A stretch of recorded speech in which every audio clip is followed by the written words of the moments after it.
Cooker blast ಏನಿದೆ ನ್ಯಾಯಾಲಯದ ತೀರ್ಮಾನಕ್ಕೆ ನಾವು ಬದ್ಧ ಇರ್ತೀವಿ. ಆದರೆ ಅವ್ರಿಗೆ ಗಲ್ಲು ಶಿಕ್ಷೆಯನ್ನು ಕೊಡಬೇಕಾಗಿದೆ. ಅವಾಗ ಮಾತ್ರ ಈ ದೇಶಕ್ಕೆ ದ್ರೋಹ ಬಗೆಯುವಂಥವ್ರು ದೇಶ ದ್ರೋಹಿಗಳಿಗೆ ಸರಿಯಾದಂಥ ಮೆಸೇಜ್ ಹೋಗ್ತಾ ಇತ್ತು.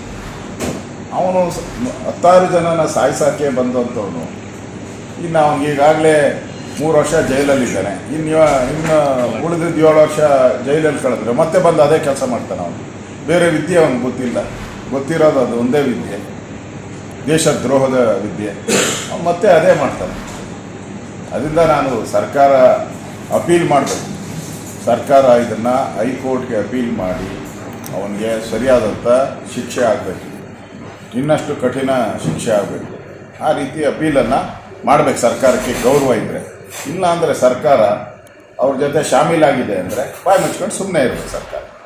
ಅಷ್ಟೇ ನಮ್ಮ ಈಗ NIA ಕೋರ್ಟು ಆದೇಶ ಮಾಡಿರೋದು. ಹೋಗ್ಬೇಕು ಅಪೀಲ್ ಮಾಡೋಕ್ಕೆ ಸರ್ಕಾರ ವಿನಂತಿ ಮಾಡಬೇಕು. NIA ಆದರೆ ಏನು, CBI ಏನಾದ್ರೂ ಸರ್ಕಾರಕ್ಕೆ ಅದರದೇ ಆದಂಥ ಒಂದು ಅಧಿಕಾರ ಇದೆ. ಅಧಿಕಾರ ನಾವು ಕೂಡ ಮಾಡ್ತೀವಿ.